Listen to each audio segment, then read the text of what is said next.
This podcast is brought to you by Progressive. Most of you aren't just listening to our podcast right now. You might be driving at the same time, cleaning your house, maybe exercising. But what if you could also be saving money by switching to Progressive? Drivers who save by switching save nearly $750 on average, and auto customers qualify for an average of 7 discounts. Multitask right now. Quote today at Progressive.com. Progressive Casualty Insurance Company and Affiliates. National average 12-month savings of $744 by new customers surveyed who saved with Progressive between June 2022 and May 2023. Potential savings will vary. Discounts not available in all states and situations. Why take one vacation with the family when you could take all of them? With Royal Caribbean, you don't just go to the beach. You visit a private island and race down the tallest water slide in North America. You don't just go for a road trip. You ATV and zip line through the jungle. You don't just go somewhere new. You rappel down waterfalls and discover ancient temples. Because this isn't just any vacation. This is all the vacations. Come seek the Royal Caribbean. Ships Registry, Bahamas.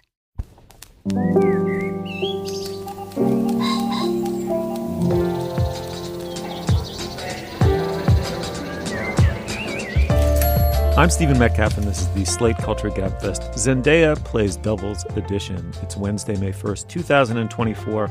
On today's show, Challengers is the new feature film from Luca Guadagnino, he of Call Me By Your Name fame. This one stars Zendaya as coach, muse, lover to 2 male tennis players who are childhood friends and rivals. And then the TV show Baby Reindeer is a huge hit. It's on Netflix. It's about a young up-and-coming comedian and his very entangled, to put it mildly, psychodrama with a so-called stalker. It explores themes of sexuality, masculinity, and abuse.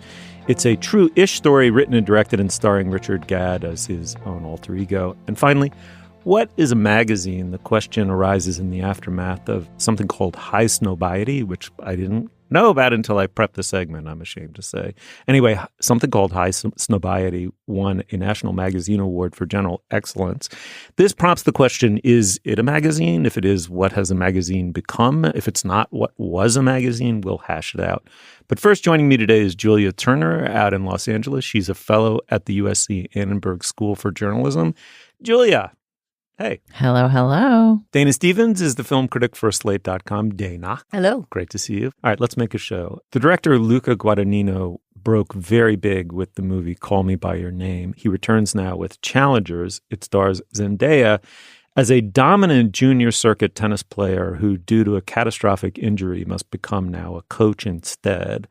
Along the way, she has been acting also as muse and idealized love object to 2 equally young and up-and-coming male players. Art, played by Mike Feist, a fresh-faced ginge with talent to burn, and Patrick, a dark-eyed hustler and ladies' man, played by Josh O'Connor. What follows is I think it could be described as a classic sports melodrama crossed with sexual intrigue and ambiguity as only Guadagnino can deliver it. In the scene we're about to hear, Zendaya's character Tashi waxes poetic about tennis to the 2 other corners of her developing love triangle, Patrick and Art. Let's listen. Hitting a ball with a racket is a great way to avoid having a job. Well, that's also your problem, because you think that tennis is about expressing yourself, doing your thing. That's why you still have that serve. It works. Yeah, but you're not a tennis player. So you don't know what tennis is. What is it? It's a relationship. Is that what you and Anna Miller had today? It is, actually. For about 15 seconds there, we were actually playing tennis. And we understood each other completely. So did everyone watching. It was like we were in love.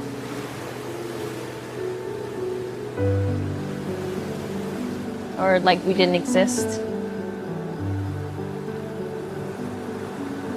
We went somewhere really beautiful together. All right, Dana, let me start with you. The movie won the weekend, and the audience that I saw it with was very alive to the material. That's all I'll say right now. I want to know what you thought of it.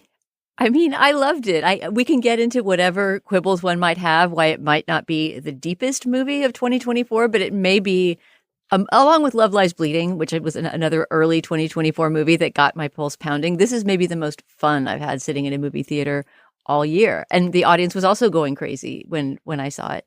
So we can get into why that is. But I mean, just as filmmaking alone, I just thought this film was so viscerally effective. I'm not a sports person, as has been talked about many times on this show.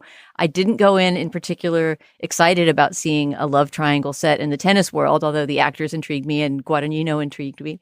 But this movie makes tennis so sexy. It manages to weave together the sports part and the, romance love triangle part of the story so effectively, just in terms of cinema, the editing, the way the ball is framed as it moves around the court. We can get into this, but I think my favorite thing about the movie cinematically, the way the time frames all fit together, right? Because this is a movie that operates by a series of flashbacks. We start in 2019 in the middle of a tennis match, and the rest of the movie is essentially going back and moving back up to this moment in time to see what is at stake in this tennis match and why it's so much more than, who hits the ball better.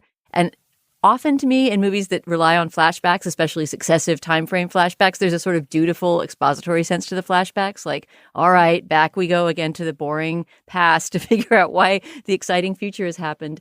But all the time frames, I felt like, were very suspenseful and beautifully kind of layered together, so that when you get to that last game, which I think we're going to talk about full of spoilers in our Plus conversation today, by the time you get to that last game, you know how much is at stake at every single thwack of the racket. Mm-hmm. Julia, the movie certainly, I would argue, makes tennis sexy. It makes sex sexy in an unapologetically Hollywood way. Dana says, beautifully framed balls. What do you say? Quite literally, there's a lot of male nudity in this movie, even though it's not that sexually graphic. I mean, there's so many steam rooms full of totally naked dudes. Beautifully framed balls. I mean, as I said. Julia, what'd you think? This movie is so much fun, and it made me realize how seldom Hollywood now makes things that are smart and dumb at the same time. Like, usually they make things that are dumb things pretending to be smart, and this is a very smart, smartly made, silly movie. You know what I mean? Like, it's basically just one long filmed encomium to lust and hot people through the lens of tennis, and it's very witty and it's delightful. And what I love about it, and I think Justin Chang noted this in his New Yorker review, is like it recognizes that lust and desire doesn't just happen in the scenes with the clothes off. There's plenty of scenes with clothes off, as we've noted, but the kind of tension and desire and competition and rivalry and friendship and all of the other things that can add up to lust and desire are so beautifully layered throughout this really nicely nested portrait of these long-term relationships and rivalries. And the whole thing is ridiculous but delightful. Is my review. Oh, I'm completely with both of you. I mean, so not only was the audience that I saw it with alive to it. I mean, I'm now like, I go to you could argue a hipster movie theater in Brooklyn to watch movies with an audience, and I'm like the old guy in the movie theater. I'm not the ancient, but whatever. Whatever. I vocalized my response at one or two moments in this movie. What she says, Zendaya says something to Josh. I said, ow, out loud, and everyone around me laughed. It was such a sick burn. I couldn't help it. And so a couple things. One is that I went in having utterly forgotten if I ever knew who directed the picture. So I'm sitting there watching it thinking, okay, this is sort of a dumb fun movie. It'll be a dumb fun discussion, a smart dumb fun conversation with my co-hosts or whatever. I was like, wait a second. This movie has layers to it and odd nuances and psychosexual, shadows, like dark, there's some darkness in this film. I was like, what the fuck am I watching? So you're right, Julia. It's like the smart, dumb movie delivered perfectly. Funnily enough, I thought I actually had pacing problems the first 5 minutes or so, and I was like, I'm not going to enjoy this at all. Then about 20 minutes in, I'm like, this is the single greatest airplane movie ever made. And 45 minutes in, I was like, this thing's fucking Citizen Kane. I love this movie. It's so good. Among the many things I liked about it is it's funny, tart. It has an element of cruelty to it, the cruelty of sports and the cruelty of male friendships and of lust and of a rivalry and a romantic rivalry. Of course, all of its energy comes from the sexual allure of the sexiness, the genuine sexiness and smart sexiness of the stars. These are intelligent, ambitious young people who kind of know who they are, which is really interesting to watch. We don't feel smarter than they are at all. They're brilliant about tennis. I actually thought much of the tennis, though, as it goes OTT by the end of it, is very well done. Julia, you're right. It captures something that I think the best movies not based on familiar IP used to be able to do, often in as few as 90 minutes, capture important lapses of time through the art of condensation in a human life. So even though you're only sitting there for an hour and a half, you feel as though you've witnessed an epic or mini epic EPOCH in the life of a real human being, which is an extraordinary thing to be able to pack into that amount of time. And here's my biggest takeaway. Because the movie is so unapologetically centered on a woman who knows herself, who's intellectually the equal or superior of the men, was the better athlete, is lusty and openly lusty and confused about her sexuality, they allowed the boys to be boys and the men to be men. We have covered so many movies that I admire the shit out of in the last 15, 16 years of doing the show. Over that time, masculinity's crisis has deepened to the point where it's very hard for people to know in good faith how to depict male heterosexuality and rivalry and friendship on screen without an aura of either over-assertion, like over-compensatory self-assertion or cringing apology. And because of the way the triangle is balanced around Zendaya, who's extraordinary in the movie, that was one of the better depictions of male friendship, which is rooted in, homosociality as it bleeds into other kinds of yearning. Romantic rivalries is the love object that both men supposedly yearn for actually a substitute for one another? Is it a way of them bonding with one another? The depth of male love and its confusions as it takes place within a purportedly heterosexual friendship was actually depicted, I thought, with astonishing depth of feeling and nuance. I thought it was weirdly in its own way. Dumb fun, dumb smart, however you want to call it. It is a crowd-pleasing movie. It's a surprisingly good film. The one thing I would contest about what you just said, Steve, is that it's a movie only about heterosexuality. But I do really appreciate that this is not, and I say this in my review of the movie on Slate, it's not the story of two closeted gay men who are channeling their love for each other through this, right? I mean, the triangle is a real triangle that goes all three ways. No, absolutely. That's the whole point, is that we're all on a spectrum, right? Or some kind of a continuum when it comes to our sexual longings, right? And men, especially, I think when you're in a locker room, like there's male sexuality is playing off of male sexuality, right? Regardless of how people self-identify, this movie is really smart about that. Yeah, I mean, I also love the portrait of adolescent male friendship and the specific time frames depicted here. That's basically from like 18 to 31 or something like that we're getting to know these people. And that sort of evolution from the inexperienced, fervent lustiness of adolescence to the sort of, I've decided what my life is going to be, I think, of your early 30s, like the portrait of that evolving relationship to lust and desire in the person maturing and growing up. Yeah, it's smart. It's smart as hell. And it also made me think about just how sexless movies have been. Like, when's the last time you saw a sexy movie? Like there's either no sex, there's just banter in place of sex and then cut to black, or there's sort of sex as something dark or sex as trauma. I mean, it felt unapologetically interested in the complexities of desire without suggesting that they're pathological or problematic or positive, or it was like neither sex positive nor sex negative. It was just like, sex, here it is, this is a factor in these people's lives, and then let's just tell an entertainingly ripping yarn about it. It was refreshing and fun. I do have a counter to your where has sex been in movies, and it's the movie I mentioned earlier, Love Lies Bleeding. But I suppose you could argue that the sex in that movie is purely pathological. Even here, though, as I think Steve hinted a little bit in his initial description, there's like a kink at play at factor, right, in the threesome, in the sense that Zendaya, clearly her character, Tashi, clearly wants to orchestrate, right? She wants to be in charge and puts herself in charge. And in fact, if I had one critique of this movie, I think, well, it's three critiques, really. It's that all three of these characters are a little bit game pieces, right? It's a very fun game that Guadagnino is orchestrating with them.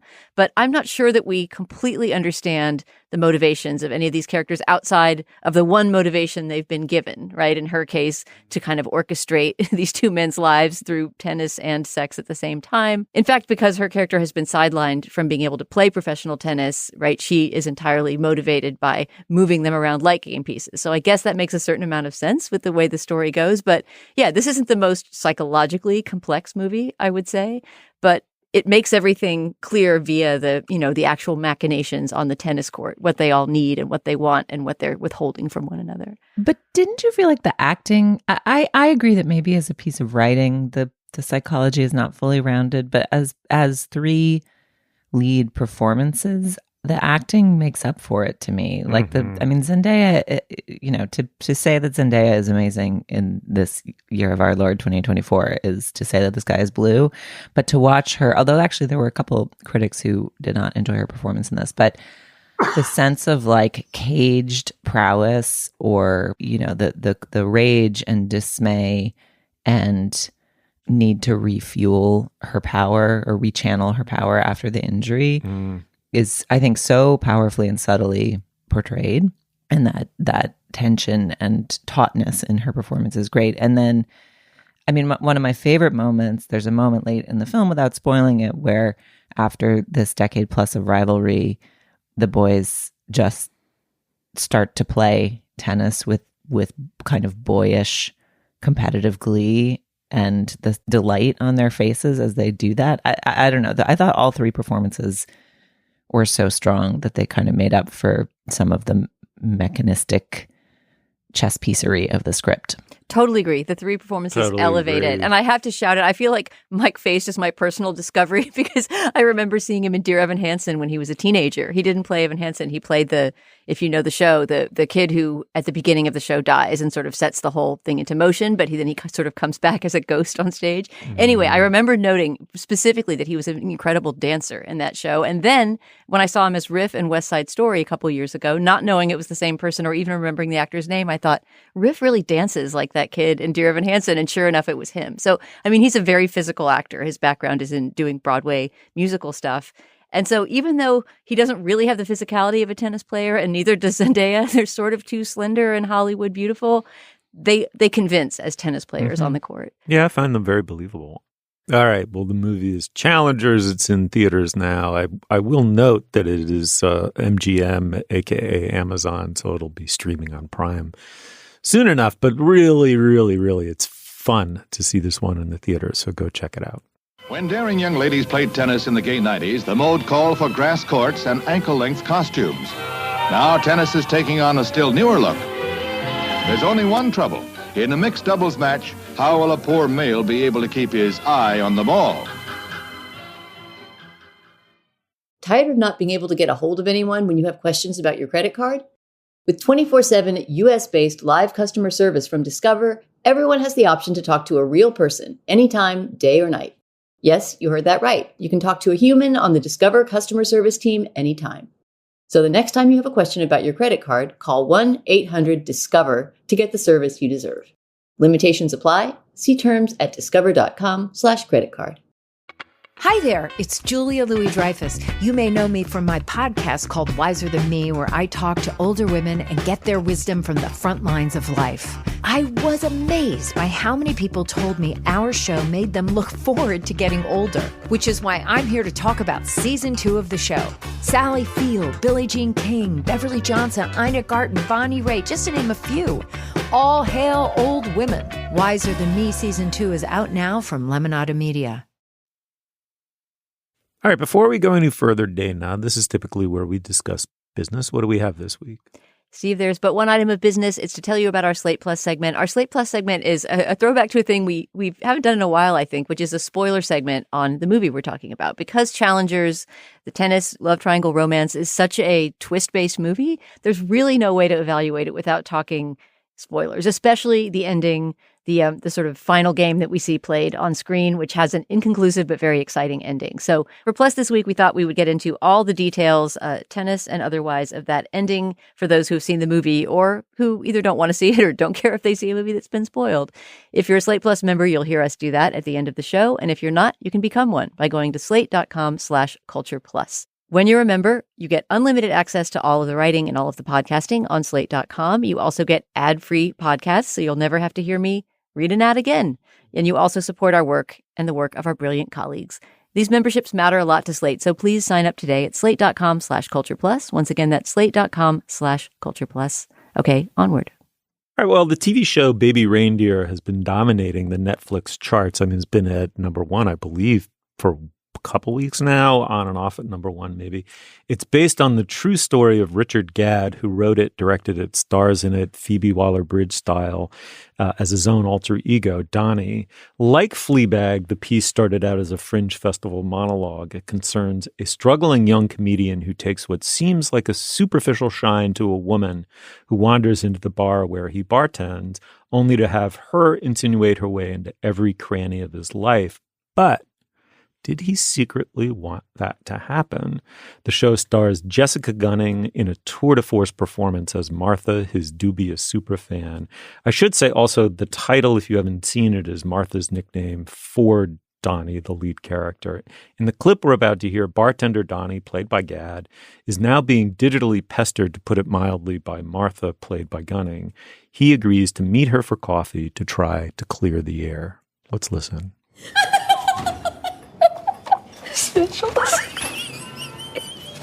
Wow, that is some laugh. Yeah, I get that all the time. Chuckles Buckles, my dad used to call me. Well, Chuckles Buckles, do you have a volume dial? Can I turn you down a bit? You'd have to turn me on first. So, are you serious about me? I can take it. Just be honest. Be ashamed, though. Obviously, with the curtains, get my hopes up. But I'd work through it. Yes, I'm serious about you. Oh my God. Wait, as a friend, okay? As a friend. Friends. With benefits. Just friends. Julia, let me start with you. I mean, first of all, it is a huge hit, like it's kind of a viral peak TV style hit. I know a lot of people who are having blood pressure problems watching it. They find it not cringe almost. There's a horrifying, very intense and emotionally demanding element to this story that massively complicates the relationship between these two, protagonist, antagonists. What did you make of this rather extraordinary piece of TV? It's incredibly constructed. And I understand why it's a hit for Netflix, because even as I would not say I enjoyed watching it, which does not mean I didn't like and admire it, but you are full of dread as you watch it. The quality it instills in you is dread, and it's not the kind of fun release dread of the horror movie, which as our listeners know, I don't find fun, but lots of people do. It's like maybe tapping into the dread of people who like to read about cults or the mentally unstable. I mean, stalkers are kind of an interesting topic, but you're full of dread. But because the format is essentially a half-hour drama, and because the plot twists and turns are so dense, it has this quality of what's going to happen next, cliffhangerism within the dread that keeps you propelling through the next half hour, the next half hour, the next half hour. So it makes sense to me that it is such a phenomenon. And I'm so curious to hear what you guys made of it. I admire it. It's been compared frequently to Michaela Cole's I May Destroy You, in that it is a young comic creator performer's record of sort of sexual abuse and its manifestations in their experience of the world. And I came away less sure whether what this project is doing with its dark and compelling material is great than I did with I May Destroy You. Like I can't quite tell if the current of lurid dread is what's carrying me along, or whether some smart, sophisticated processing of all of that dread and abuse is what I'm getting from this project. So I feel a little confounded by my response to it, which mixes both admiration and a sense that I'm not entirely sure all of the material here has been fully processed into something new. What did you guys think? I can't wait to hear Steve on it because I know he's seen the whole thing, which I haven't. I do plan to finish it because, like you said, Julia, it has a very propulsive quality. Even as you might not be 100% behind what it's doing, you feel like I have to hear what happened next. And unlike many, many American TV series about this length, it feels like the right length to me. It feels like each episode does something new and addresses a new part of the story. I sort of wish I'd seen this as the one-man show that it started out as at the Edinburgh Fringe Festival. And then I think it went onto the West End and won an Olivier too. I think because Richard Gadd is so compulsively confessional, the person who I thought of, actually the performer I thought of was Lena Dunham, who has a similar kind of exhibitionist quality. She can't help but reveal too much and sort of almost wallow in the abjection of revealing too much, but also find the kind of cruel humor toward herself in that abjection. He has that same need to exhibit. And that must have made the one-man show even harder to watch in a way because you're hearing it from the mouth of the person it all happened to. But the dramatization of it does not always work for me. The story itself is so jaw-dropping, and we won't get into all the twists of what happened and the various flashbacks, etc. But the story itself is so jaw-dropping that you're kind of nailed to the screen. But I agree, Julia, there is a somewhat unfocused and unprocessed quality. I don't think it's near the show that I May Destroy You was in terms of its dramatic construction, but it certainly mines some of the same territory and has a similar sense of you almost seeing something that you weren't meant to see. Mm-hmm. Well, I loved it, which means I liked it considerably more than you guys. Let me try to explain why. First of all, I think it gets better as it goes. Much of what hit me funny or askance and made me wonder how I felt about it. I mean, dread is overwhelming. Anybody who watches it is riveted by a set of feelings that aren't necessarily comfortable to sit with, but it also tends to make you compulsively watch the next episode. So, we watched it in a rush in my household.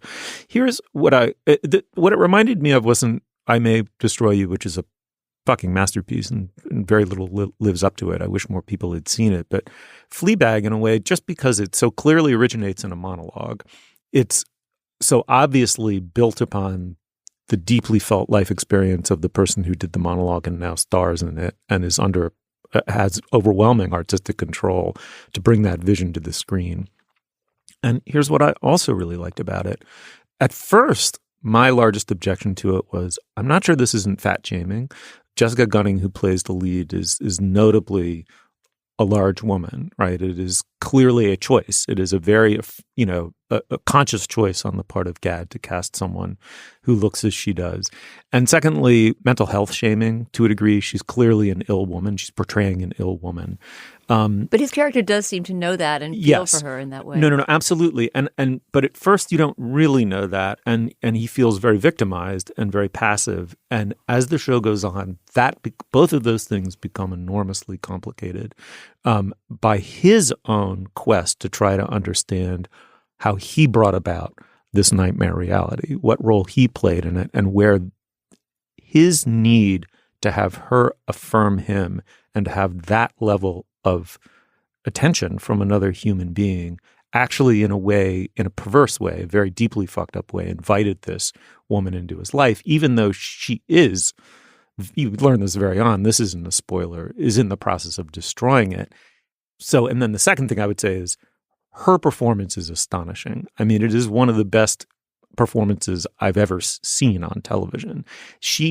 Her face, because what's so heartbreaking about it, it's the dread that this woman may destroy this man's life, but she's sick, she's not well, and she needs something from him that goes so deep to her damaged core. And she brings all of that onto her face in the most human way, the actress Gunning.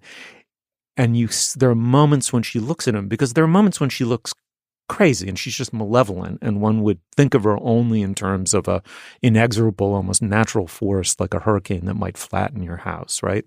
But there are other moments when the utter humanness of needing and the depth of her need for his attention and approval back, it is so utterly heartbreaking, right? So she portrays this person as an utterly real, vulnerable, and in many ways sympathetic human being. But then the other thing I would say is that we're leaving out what a substantial part of the show is actually about.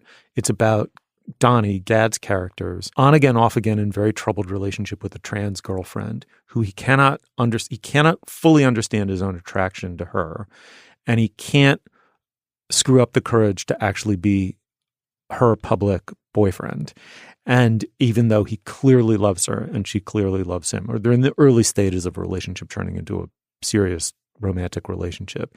And it's that impediment that he's trying to get at in relation to the neediness that he displayed in the face of this potential stalker and his relationship to a mentor who badly abuses his vulnerability in that relationship, like in ways that are very extensively depicted is all I'll say. I don't want to spoil it, but are very, very powerful and also heartbreaking. So there are three really human, heartbreaking relationships. And then it ultimately is a story. I mean, not unlike the other film, right? It's about the fragilities of male heterosexuality relative to the performance of male heterosexuality that men feel is demanded of them. And so it was yet another, to my mind, like almost shocking portrayal, shockingly honest. It was like Knausgaard really was, it was Fleabag meets Knausgaard to me. And that was hugely powerful to me. Yeah, you are right that all of that complexity is portrayed well and subtly and devastatingly with great performances and great pathos and pain. And yet there was something about this, even with the Fleabag comparison, I don't know. It felt, there's a scene in a later episode where his very shticky, arty, kind of anti-audience comedic routine is disrupted, and he kind of gives sort of a purging confessional monologue. And the whole show, despite its craft, despite the performances, despite how much is packed into it, and actually how much I admire the density of the storytelling, had a little bit of the feel of that breathless rush to me.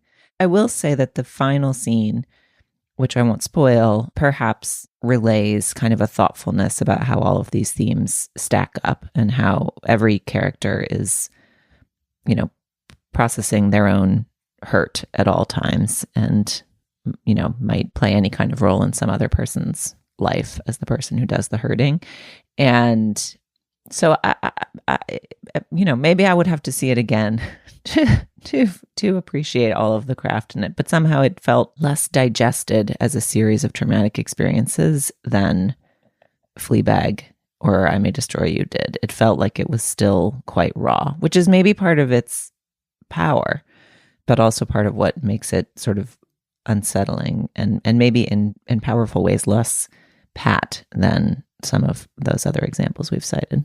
Yeah, I think what you just said, Julie, has helped me to realize or just put in clearer terms what my main criticism of it would be. I'm very glad it exists, right? It feels like something that was important for its creator to make and is important, obviously, even just talking to you, Steve, for many of its viewers to experience too. But I don't feel that it quite works as drama. To me, it still feels like it's a one-man show that has almost, despite Jessica Gunning's extraordinary performance, it's nothing about the performers.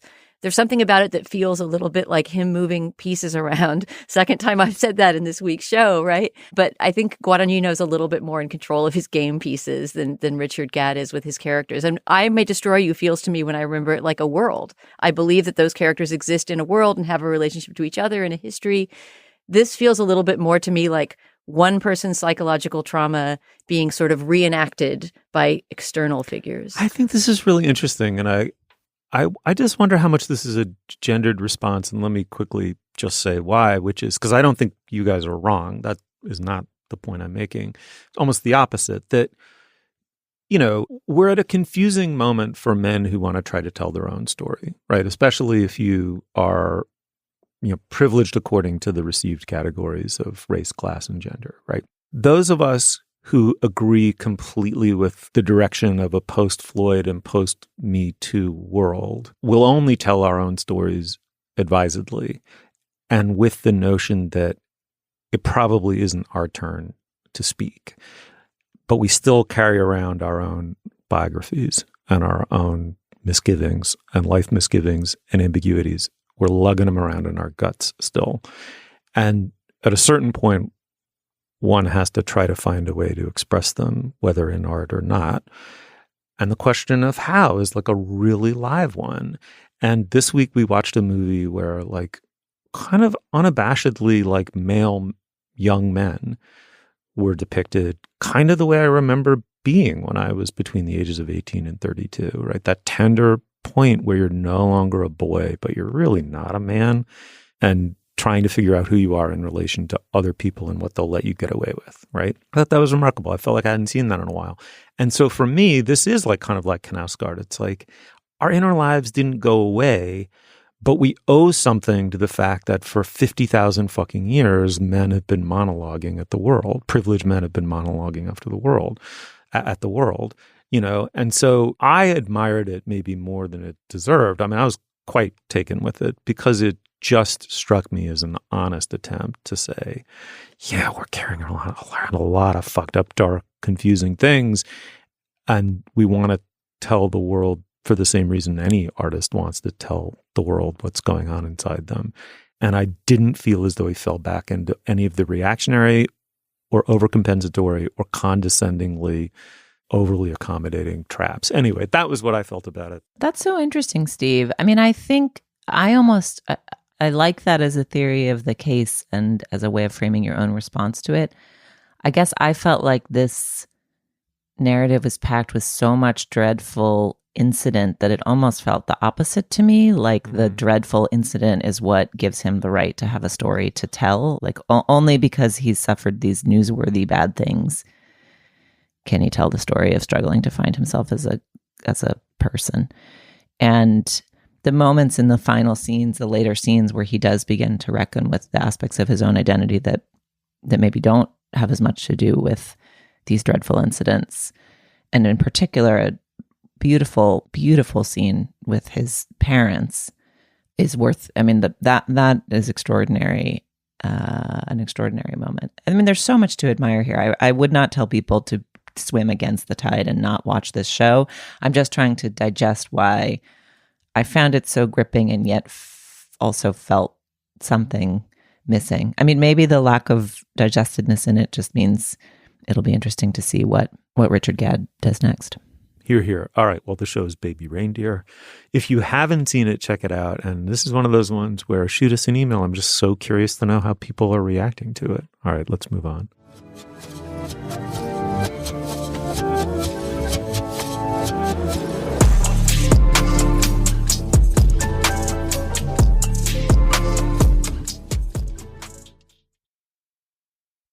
Back in the 90s, Pepsi and Coca-Cola were in a heated race to try and win loyal customers by any means necessary. But when Pepsi launched an ambitious promotion that encouraged people to buy Pepsi and redeem points for prizes, they overlooked their own fine print in a major way. On each episode of Wondery's podcast, The Big Flop, comedians join host Misha Brown to chronicle one of the biggest pop culture fails of all time and try to answer the age-old question, who thought this was a good idea? Like, who at Pepsi thought it would be a good idea to advertise that people could earn enough points to redeem a military jet as a prize? When they launched their Pepsi point system, they never imagined somebody might try to actually snag it, but a 23-year-old did, and suddenly, Pepsi owed him a jet. Follow The Big Flop on the Wondery app or wherever you get your podcasts. You can listen to The Big Flop early and ad-free right now by joining Wondery Plus. Apple Card is the perfect cashback rewards credit card. You earn up to 3% daily cash on every purchase every day. That's 3% on all your favorite products at Apple, 2% on all other Apple Card with Apple Pay purchases, and 1% on anything you buy with your titanium Apple Card or virtual card number. Visit apple.co/card calculator to see how much you can earn. Apple Card issued by Goldman Sachs Bank USA, Salt Lake City branch. Subject to credit approval. Terms apply. as I understand it, a magazine, it's like a metaphor, right? Like a gun magazine, right? It's like you kind of put a bunch of things into a single unit, you aggregate them together. A magazine is an aggregation of a variety of individual sensibilities under a single loose but recognizable umbrella editorial sensibility, right? So if you write for the New Yorker or Slate, they obviously are hiring Dana Stevens or whomever because they want the Dana Stevens-ness of Dana Stevens to shine out, but they also are going to subordinate it in various ways to their own editorial vision, right? That's the way a magazine works. So you collate it together, you print it, and you sell it. And like all printed matter, magazines are under existential threat from the digital revolution and have been now for close to 20 years at least.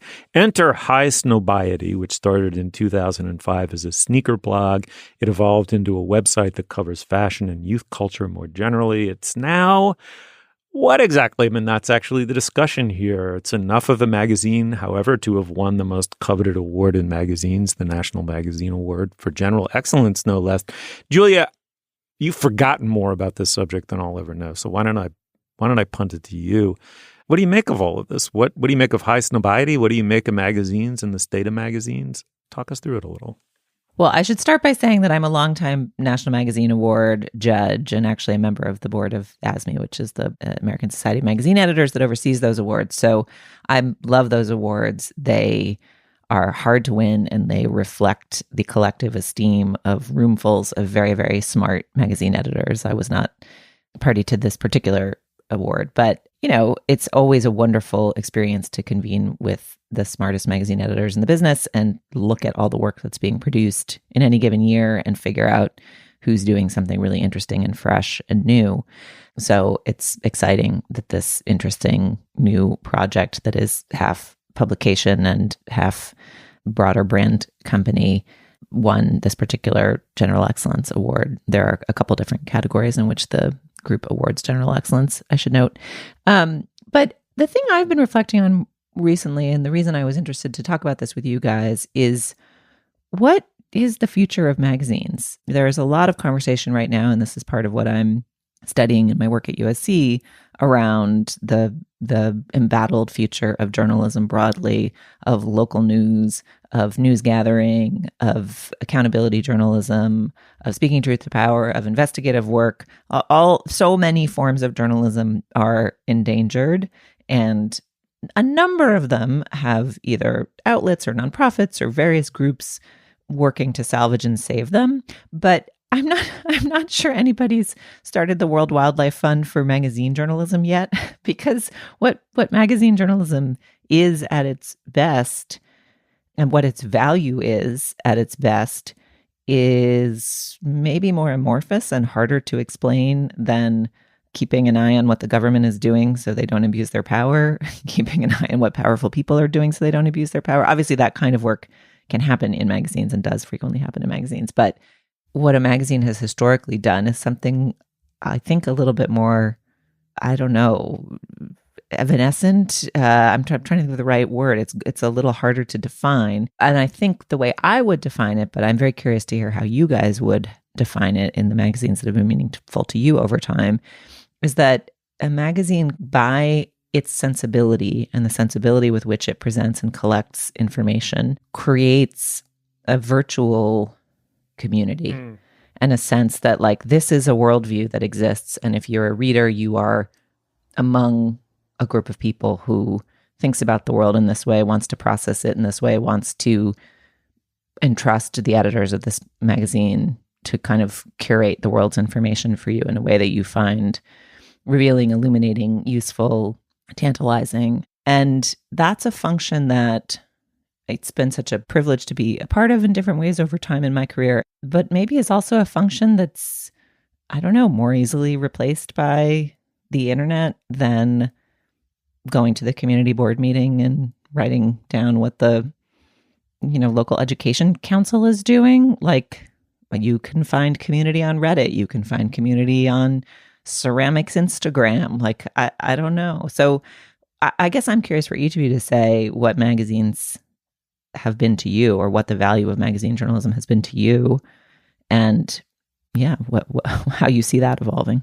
I guess I'm in a confessional mode today, but magazines played a huge role in my developing sense of self, because not only was I booted out of high school, I was booted out of college. And I had a period of years where I was outside of the formal education system. And even like the one that two that I was in it, the last two that I was in it, before being completely, disjected from the meritocratic pipeline, were in a zombie state. And I had an intellectually hungry mind and absolutely nowhere to place it, nowhere to learn, nowhere to anything. And I subscribed to The Atlantic and The New Republic. This would have been in 1983. I read them cover to cover, and I scarcely knew anything I was reading about when I read them. But to me, it was the only way to be in the presence of an intellectual life. And Julia, you're right. I mean, I can't even begin to tell you, when you don't have the physical brick walls of a venerable university and classmates and professors, even just to enter into that, how to describe it. I mean, virtual smacks of the internet, it was an analog physical object, but in reading it, you entered an imagined community, is probably the way to put it, and felt like a participant in it, maybe, a little bit diluted on my 19-year-old part, but it kind of kept me intellectually alive for a period of years. What I find interesting is the relationship between a degree of coherence of worldview that makes that imagined community seem real and meaningful to a group of people, disparate group of subscribers, is curated by the editors, but also the eclecticism and variety of it. The whole point is that you have variety, as I said up top, like writers of various sensibilities being brought together under an umbrella. The difference between a magazine of the old analog kind and the internet day is that people search for something on the internet. They have a very specific thing. The community is much smaller, and the sense that you have a variety of voices, competing sensibilities, much less competing or antithetical political or cultural viewpoints brought together in the magazine, aggregated in the magazine.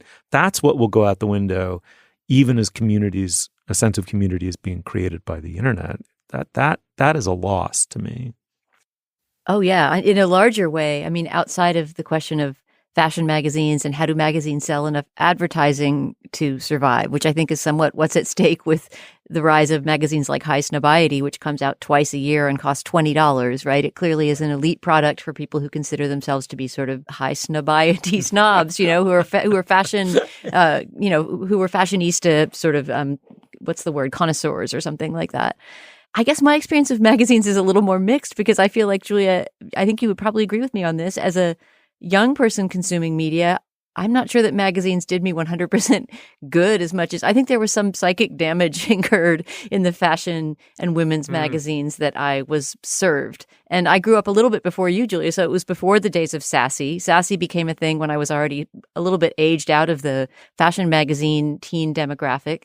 And so I subscribed to 17 when I was a kid, because that was the magazine that you got. Oh, God. If you were a young girl interested in fashion. And of course, all of the, toxic information, in quotes, that it spewed about what your face shape was and what that said about the kind of hat you could wear or whatever. Oh, my God. So embarrassing to have a body. Remember the embarrassing stories things where it was like, oh no, people would write in and be like, I got my period in an embarrassing location. And you'd be like, right. What a terrible fun. Oh, God. Yeah, and every ad had the same exact sort of sensibility. And I think that I grew up probably in the last decade as a teenager where that was not at all questioned.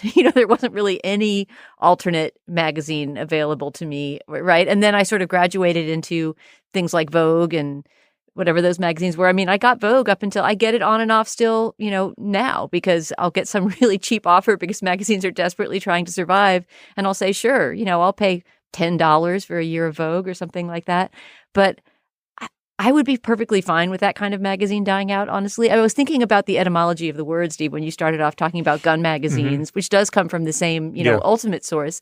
But I was thinking about the French word magasin, which is just a store. Any kind of store you walk into is a magasin. Why is that? I looked it up before the segment because all of them come from this Arabic word that then came through Spanish and French and various languages that just meant a store. Originally a storehouse, like a big warehouse, right? So it's a place where you put things together. And that goes to the curatorial sensibility you were talking about, right?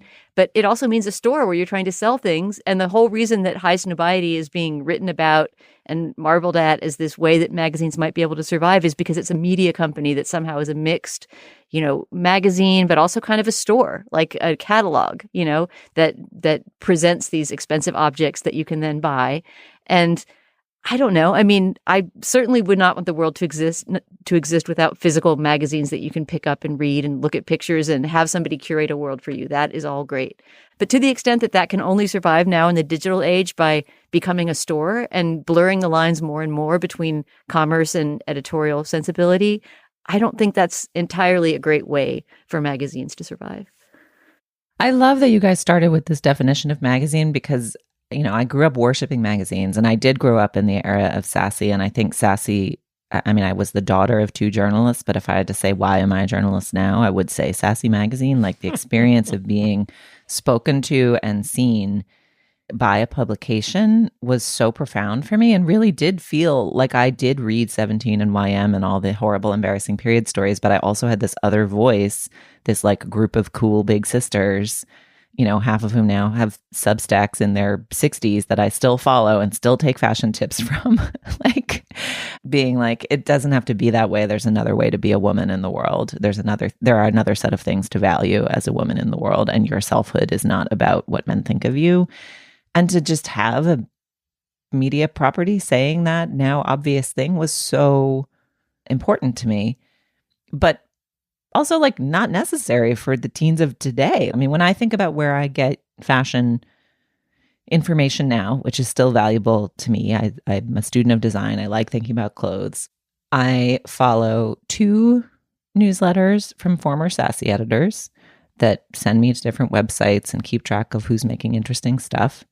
And I read Blackbird Spy Plane, which we've talked about on this show, which is a kind of high-minded fashion and style and design newsletter from magazine writer and editors. And then I also see lots of interesting stuff on Instagram. And just as with Vogue, it's a mix of the ads and the editorial that display different styles that I'm interested in thinking about. Like, I don't know that I need a magazine to do that for me anymore.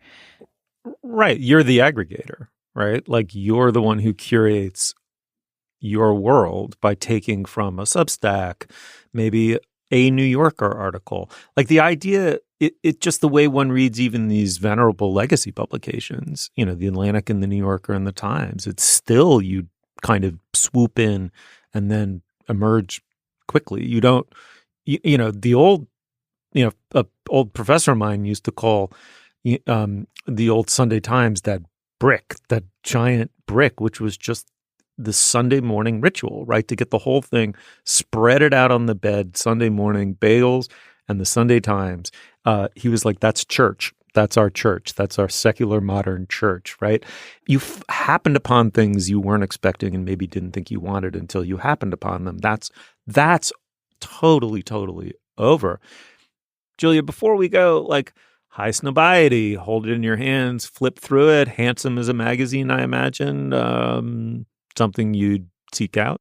Yeah, I mean, the return of print as the quarterly object, as the thing that you can browse, there are a few places that are trying to bring print magazines back in a certain way, and it'll be interesting to track those efforts alongside, for example, like the return of vinyl in the coming years. All right. Well, if anyone listens to us as a reader, we'd love to hear what you think about it. But also, there's got to be a lot of like autobiography bound up in the old legacy experience of magazines, which it's true. I mean, it's just not reproducing itself in my kids. Zero, not at all. So shoot us an email if you have some interesting anecdotes from that front line. Okay, let's move on.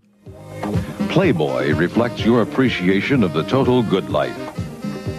It reflects your good taste in fashion, fun, fiction, and fact. You get first-rate reviews of books, movies. Why take one vacation with the family when you could take all of them? With Royal Caribbean, you don't just go to the beach. You visit a private island and race down the tallest water slide in North America.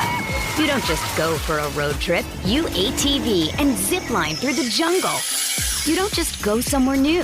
You rappel down waterfalls and discover ancient temples. Because this isn't just any vacation. This is all the vacations.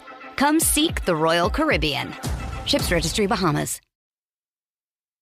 All right, now is the moment in the podcast when we endorse Dana. What do you have? All right. Well, as listeners know, I was in England since our last show. I've been to London and back and spent just 4 days there. I had a wonderful trip with my daughter, who was there doing her final audition at RADA. And the whole trip was really, really jam-packed with great Englishness. And I came back with so many London-specific things to endorse. But since not everybody can scoot off to London right after hearing this, I'm going to endorse something British that we can all access. And it's actually a show that I sort of hope we talk about on this show. We did discuss doing it when it first aired in the U.S. early in April. But there's this 4-part British show from ITV called Mr. Bates versus the Post Office. Have either of you heard anything about the scandal or the story of this? So it's an extraordinary dramatization of a true story about the British post office system and a scandal that's taken place over the past couple decades in that system that has to do with, I'm not going to probably explain this right, but the British post office system is, not only about delivering mail, but it's a sort of banking system for the country. It's a place where you go and pick up your pension checks and things like that. So these British officials, sort of bureaucrats called sub-postmasters, are big figures, especially in small communities. It's almost like a sort of public bank that they run, right, where you can come and sort of get your mail, but also get your checks and maybe do some sort of official government banking. I'm sure anyone British listening to this is saying, you got it all wrong, but that's my impression of it. I've read a history of this. This is exactly right. Right. So that's the premise, or that's the sort of basis for the premise of the show. Now, what has happened over the past couple decades in this system is that a new software program, some sort of new computing system was implemented to help manage this banking around the country. And this software, as it turned out, was faulty. But the British Post Office was interested in covering up how faulty it was and instead wound up pinning all of these basically embezzlement cases on a bunch of these sub-postmasters, people who were running little post offices in communities throughout the country. And I'm going to not say the numbers because I'll get them wrong, but it was at least dozens, if not hundreds of people that were falsely accused of taking money that they had not taken. And in order to cover up for the fact that it was actually the faulty software, there was basically a very large scale cover up, which was exposed in recent years. I'm not sure exactly how recent, but like in the past 5-10 years, specifically by this one postmaster named Alan Bates, like the English actor from the 60s, actually. Alan Bates is played by Toby Jones in this series. I haven't seen the whole series yet. I actually stopped watching it after starting in England because it was so good. I wanted to go home and watch it all with my family when I got home. But it's a sort of a combination of the British cozy mystery, right? Because we're watching this scandal unfold and seeing this very ordinary man from a small community start to figure it out and solve it, but also the expose of this horrific abuse of power on the part of this government agency. So it kind of checks a lot of those boxes. Like, I'm watching a cozy 4-part show starring Toby Jones as a small guy getting, helping the working man, but also really learning a lot about this system and how it was abused. So it's called Mr. Bates versus the Post Office. It's streaming in a bunch of places right now. I believe Amazon and Hulu are among them. I can't wait to watch the rest of it. So I hope people give it a try. That sounds amazing. And I'm looking for a new show. Julia, what do you have? I was going to try to be a fashion influencer, but I think the thing I was going to recommend is now out of stock. So I'm going to hold off on that and go back to my tried and true of being a recipe influencer. Have you guys ever made Samin Nosrat's clam pasta? No. But I love her recipes. So if you have her book, Salt, Fat, Acid, Heat, contained within it as a lesson on how to understand and balance acids in cooking is clam pasta. And she uses it as a lesson in how to balance acidity as you kind of modulate the wine and the other ingredients in the recipe. And I made it once a year and a half ago, and it's like a little complicated. You got to buy clams and steam them and open up, and are they good and this and that. Like, it just feels like a production. But we made it again a couple weeks ago, and I realized it's the perfect thing to cook when an old friend comes to stay over, because it takes a minute to like get it all together, and there's bowls all over the kitchen, and you got to chop this and steam that and yada yada. But it's sumptuously delicious and feels kind of like a magic trick, because clam pasta to me is just one of those things that you would order at a restaurant, but you wouldn't even begin to think about making at home. Maybe that is revealing of me as a cook. Having now made it twice, I think it's safe to say it was not a magic miracle when it was good the first time. It is consistently good. And if you have that book on your shelf, you should look it up. As with most things in that book, the recipe appears 3 times, once as a paragraph about acid, once as an illustration, and once as a recipe, we've been using the version that's written out as a recipe. Scribbling it down, Julia, as I almost always do for your food recommendations. Okay, so avid listeners of this show may recall that Julia endorsed the latest novel by Zadie Smith. It's called The Fraud, right? Yep. Yeah, I thought so. And then a week later, totally coincidentally, I endorsed the novel The Blue Flower by Penelope Fitzgerald.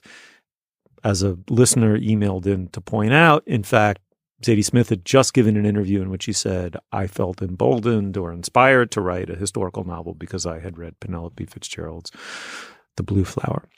Any guesses how old Penelope Fitzgerald was when she published The Blue Flower? I don't know whether to guess old or young. I'm going to say it's like 17 or 98. Exactly. Yeah.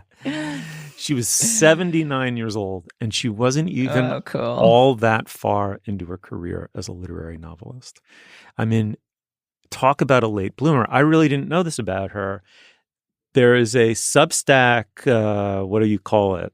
The post or whatever by someone named Henry Oliver called How Penelope Fitzgerald Became a Late Blooming Novelist, and how effectively she was not a writer of literary fiction. And she didn't publish a book until she was 58, didn't publish a literary novel until she was 62, and of course was going strong at 79. I mean, many people really regard Blue Flower as her masterpiece, or, one of them, certainly. Anyway, it's this newsletter by Henry Oliver about Penelope Fitzgerald just does credit to the form. I mean, it's learned, easygoing, beautifully written, really interesting, and just taught me something I didn't know that was completely gripping, and we'll link to it. Guys, read The Blue Flower. It was really good. All right. I'll read it if you read The Fraud. Deal. I'd love to read The Fraud. Okay. Excellent. Okay. Dana, you went on this. You're just sitting there like poker face, Dana. Like, fuck you and your fucking late blooming novels. No, I'm thinking that's just always one of the most inspiring stories to me. Even the one I always tell, it's not nearly as old, but that Pauline Kael was 50 when she published her first review in The New Yorker. Her whole legendary career began in her 50s. And in many cases, I don't know if this is the case with Penelope Fitzgerald, it's because she was raising a child as a single mother in the years before that. Almost always, central to the story of women who suddenly, quote unquote, bloom as writers in their 50s and 60s. Anyway, great show. Really fun. Thank you, Julia. Thanks, Steve. Thanks, Dana. Thanks so much. You will find links to some of the things we talked about today at our show page. That's slate.com/culturefest. And you can email us at culturefest@slate.com. Our introductory music is by the composer Nicholas Bertel. Our production assistant is Kat Hong. Our producer is Jared Downing. For Dana Stevens and Julia Turner, I'm Stephen Metcalf. Thank you so much for joining us. We will see you soon. It was famed Suzanne Longland, who led a style revolt after World War I. And it appears that the game will never be the same.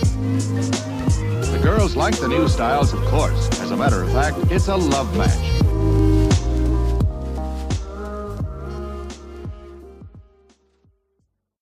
Lucky Land Casino, asking people, what's the weirdest place you've gotten lucky? Lucky? In line at the deli, I guess? Aha, in my dentist's office.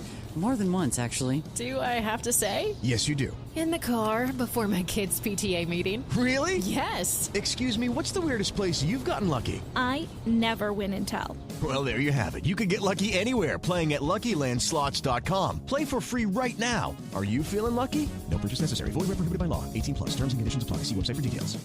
Do you ever feel like there's nothing new in the news? There are urgent things happening in the world around you, but all you hear is noise. That's why we made What Next? Our goal is to tell you the stories you haven't heard before, or maybe a different side to the story you thought you already knew all about. I'm Mary Harris, the host of What Next? And I love my job because it helps me cut through the noise of the news. And then I get to bring it to you. Together, we can figure out what next.